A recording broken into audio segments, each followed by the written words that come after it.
যদি আপনাদের মনে হয় পাকিস্তান শুধু ভারতের জন্য বিপদ, তাহলে আপনার ভাবনায় ভুল রয়েছে। আপনাদের যদি এও মনে হয় পাকিস্তান শুধু ভারতের সঙ্গে বিশ্বাসঘাতকতা করেছে, তাহলে আপনারা আবারও ভুল। পাকিস্তানের আরো একটা হুঁশ উড়িয়ে দেওয়ার মতো বিশ্বাসঘাতকতা বিশ্বের সামনে উঠে এসছে। পাকিস্তানের এই কার্যকলাপকে দেখে প্রথমে তো আপনি অবাক হবেন, তারপর আপনারা চোখ বন্ধ করে শুধু আন্দাজ করবেন এরপর পাকিস্তানের কি হতে পারে। পাকিস্তানের কাছে আটা এবং চাল কেনার মতো পয়সা নেই, কিন্তু এই দেশ গত কিছু মাসে 10,000 রকেট বিক্রি করেছে। এখন সবচেয়ে মজার কথা আপনাদের বলছি, পাকিস্তানের এই 10,000 রকেট রাশিয়ার ওপর নিক্ষেপ করা হয়েছে। এটা ওই রাশিয়াই যার কাছ থেকে সস্তায় তেল কেনার জন্য পাকিস্তান অনবরত আকুতি মিনতি করছে। পাকিস্তানের সরকার ভীষণই গুপ্তভাবে ইউক্রেনকে রকেট সাপ্লাই করছে। এটা একটা মিডিয়া রিপোর্টে প্রকাশ করা হয়েছে। পাকিস্তানের এই কার্যকলাপকে দেখে রাশিয়ার রাষ্ট্রপতি ভ্লাদিমির পুতিনের মাথায় কি চলছে সেটার আন্দাজ আপনি করতে পারেন। রিপোর্ট অনুযায়ী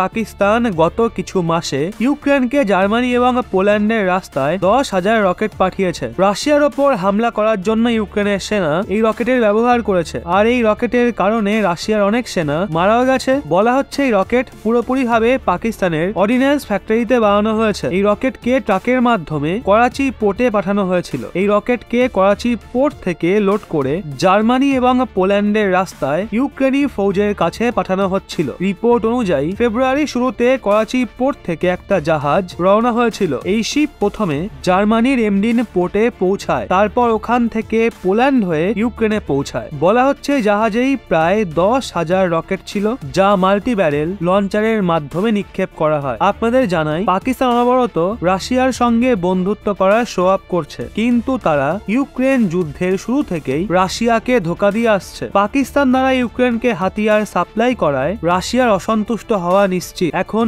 পাকিস্তানকে বিভিন্ন ক্ষেত্রের মূল্য দিতে হবে। বন্ধুরা, এই বিষয়ে আপনাদের কি মনে হয় কমেন্টে অবশ্যই জানান।